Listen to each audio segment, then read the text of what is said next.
Hola, muy buenas tardes. Mi nombre es Janet Tatiana Solano Cárdenas. Soy estudiante de Contaduría Pública Virtual de la Universidad El Bosque y este video es para la asignatura Manejo del Riesgo. Buenas tardes, mi nombre es Jennifer Andrea Ardila. Buenas tardes, mi nombre es Sandy Romero. Buenas tardes, profesora. Mi nombre es Tatiana Marín Galvis. Quisiera, antes de abordar el tema, hacer una pequeña introducción frente a la importancia que tiene el contador público en el tema del manejo del riesgo. Y es que el contador público, como garante de la información financiera en la empresa a la que pertenece, es como pieza importante de la entidad, debe estar en la capacidad de asesorar y de apoyar a las directivas en la elaboración de planes y políticas claras que permitan identificar y minimizar el riesgo y el impacto que tiene la mala gestión y las malas prácticas en las operaciones financieras. Es decir, que se puede aprovechar el conocimiento que tiene el contador para disminuir el riesgo financiero. Por otro lado, y abarcando el tema del Citibank, que es nuestro caso de estudio, el caso Citibank plantea inicialmente o refiere el análisis de riesgos como tema principal. Se concentra en la debilidad significativa del control interno, en los sucesos ocurridos entre el año 1995 y 1996, los mismos que impactan y cuestionan los procedimientos manejados al interior de la entidad financiera.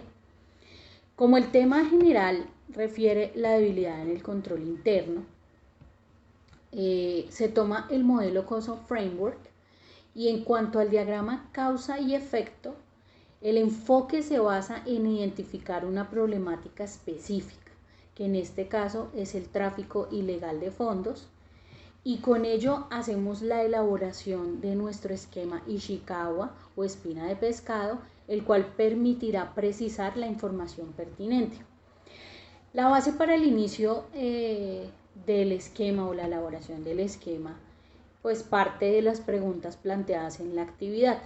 Pero digamos que en el desarrollo de la elaboración de este esquema surgieron otras preguntas que responden a lo planteado al inicio de la actividad.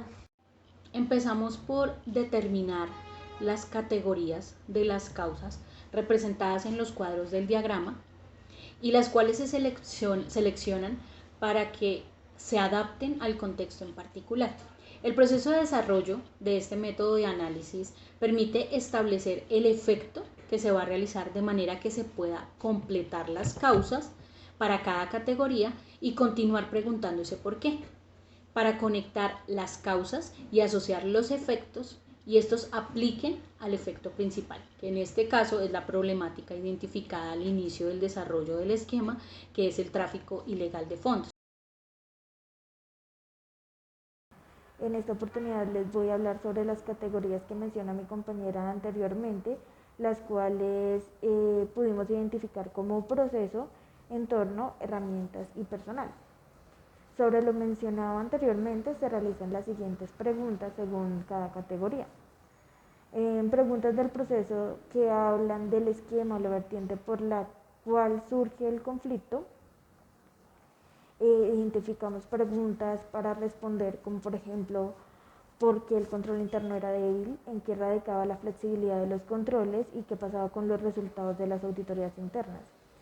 Para ello respondimos o encontramos la respuesta en que la debilidad de los controles radicaba en que estos eran laxos, dado que se concentraban en mantener satisfechos a los clientes, incluso pasando por encima de los procesos internos, lo que resultaba en demasiada flexibilidad en la información registrada en los documentos que se radicaban al momento del recaudo, y no se hacía un reconocimiento de la fuente de los fondos de los clientes. Por lo tanto, aunque las auditorías internas se realizaban, sus resultados eran ignorados y no se le daba un seguimiento efectivo con el cual identificar los vacíos u errores dentro del proceso, y allí se encontraba una falla determinante para el proceso que deriva en múltiples errores, pasando por lo alto la información vital para el control del dinero que ingresaba a la entidad.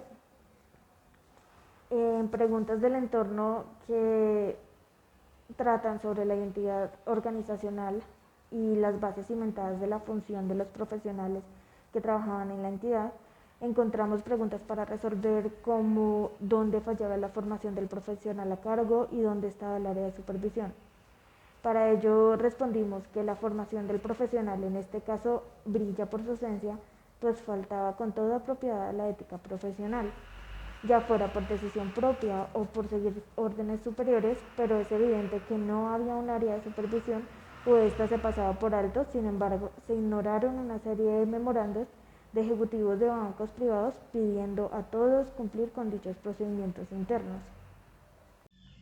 Continuando con el análisis del caso y de acuerdo con el diagrama causa-efecto planteado con el grupo de trabajo, me permito leer las conclusiones a las que llegamos. Abordamos las preguntas acerca de las herramientas y las preguntas acerca del personal. Frente a las herramientas, las tecnologías de la información y la comunicación TIC, al aplicativo o el sistema utilizado para el registro de la información, nos preguntamos ¿por qué se pasó por alto el máximo de los montos y cuál era la falla? Dado los controles deficientes y sumado a ello el no cuestionamiento de la procedencia de los fondos, los cuales por su valor exigen algún tipo de investigación más rigurosa, nos lleva a pensar que faltaban herramientas tecnológicas que permitieran filtrar la información de manera que arrojara una alerta para identificar los montos altos que se estaban manejando o transfiriendo. Respecto a las preguntas acerca del personal, esta categoría habla netamente del funcionamiento perteneciente a la entidad. ¿Por qué no se tuvo en cuenta los memorandos referidos por otras entidades? ¿Por qué no se realizaron verificaciones a la documentación de los clientes? Se puede inferir que había un desconocimiento de la política de manejo de la información y adicional a ello, el manejo exclusivo de clientes se realizaba por una sola persona, lo que impedía una clara intervención o filtro que arrojara una segunda opinión. Encontramos que desde el marco regulatorio para el sector financiero, especialmente los bancos, existe un conjunto integral de reformas que han sido elaborados por un comité de la supervisión bancaria que regula, supervisa y gestiona todos los riesgos bancarios. Esto consiste en mejorar la capacidad del sector financiero con el fin de afrontar situaciones financieras causadas por tensiones económicas o por escándalos, que es en el caso de Citibank, por el recaudo de dineros ilícitos.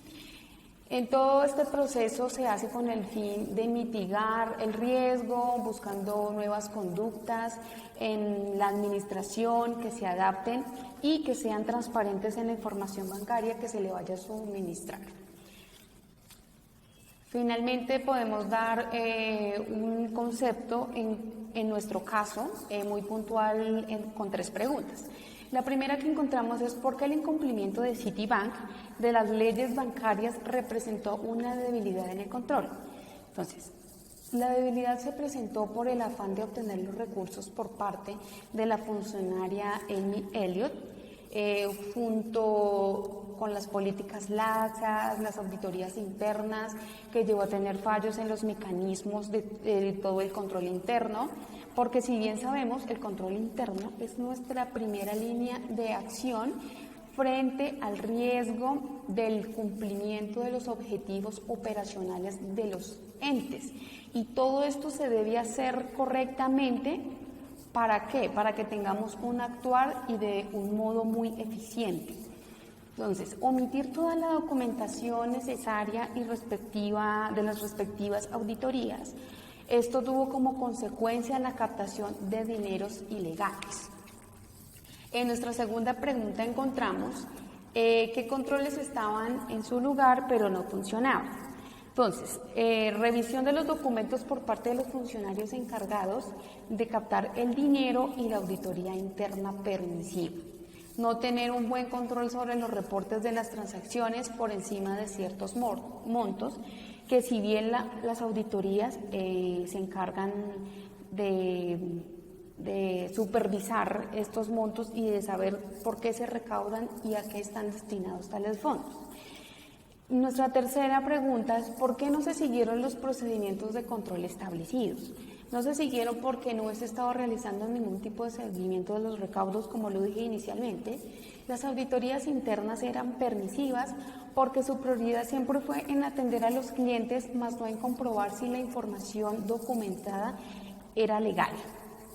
Todos los memorandos que emitían las entidades externas eran ignorados y el manejo de los clientes los estaban realizando, era una sola ejecutiva quien omitía el total diligenciamiento de dicha información. Entonces, si queremos dar conclusión a nuestro tema, para nosotros es muy importante tener en cuenta que la legalidad de las transacciones financieras siempre deben estar por encima del interés económico de las empresas. Caso contrario, que lo que hizo Citibank fue aceptar los recursos de procedencias ilícitas para mejorar sus utilidades, faltando a su ética. Entonces, las nuevas tecnologías que se han implementado actualmente y que se han venido desarrollando para evitar los riesgos en las actividades operativas representan un nuevo plan en la investigación y mitigan, o sea, pueden alcanzar a mitigar los fraudes y los errores con una mejora en todos los estándares de la supervisión financiera, siendo más estrictos y adecuados en el progreso de todas las políticas internas de los entes. Entonces, la importancia de las auditorías en el control interno se radica en que los procesos de los bancos son procesos que deben estar abiertamente legales con el fin de minimizar el riesgo, asegurando cumplimiento legal de las políticas. Es importante recalcar que las empresas reporten todas las actividades sospechosas ante las autoridades competentes, todo esto con el fin de evitar inconvenientes legales. Agradecemos su atención.